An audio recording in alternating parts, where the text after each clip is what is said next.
বন্ধুরা, আজকে আমরা যাচ্ছি মধ্য মদনপুরা হলো পটুয়াখালী জেলার বাউফল থানার একটি ইউনিয়ন। তো এই ভিডিওটি করার উদ্দেশ্য হলো এই সড়কের সৌন্দর্য আপনাদের সামনে তুলে ধরা। আপনারা যখন বিলবিলাস বাজারের মধ্যে দিয়ে ছোট ব্রিজটি পার হবেন তখন থেকে এই সড়কের সৌন্দর্য আপনাদের চোখে ধরা দেবে। বাউফলের অনেক সড়কপথ আছে, তবে সব সড়কে চলার অভিজ্ঞতা আমার হয়নি। তবে এই সড়কের অপরূপ সৌন্দর্য আপনাকে ভীষণভাবে বিমোহিত করবে। আমি নিশ্চিত এই সড়কের বা এই এলাকার লোকদের বাড়িতে ঢাকা বা অন্যান্য স্থান থেকে যখন মেহমান বা অতিথি আসে তখন বিকেল হলে এই সড়কের দুপাশে সেসব বিদেশি অতিথি ঘুরে বেড়ায়।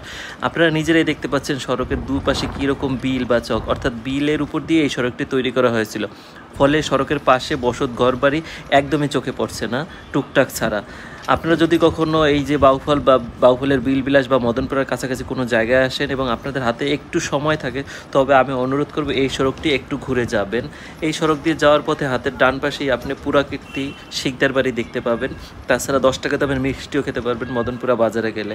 আপনাকে কোনো কিছু নিয়ে চিন্তা করতে হবে না, কষ্ট করতে হবে না। রিক্সা বা অটোওয়ালারাই আপনাকে ওইসব স্থান বা দোকানে নিয়ে যাবে। তো ভিডিওটি কেমন লাগলো? যদি ভালো লাগে তো একটি লাইক এবং আমার চ্যানেলটি সাবস্ক্রাইব করার জন্য আপনাদের কাছে বিশেষভাবে অনুরোধ করা হলো। ধন্যবাদ।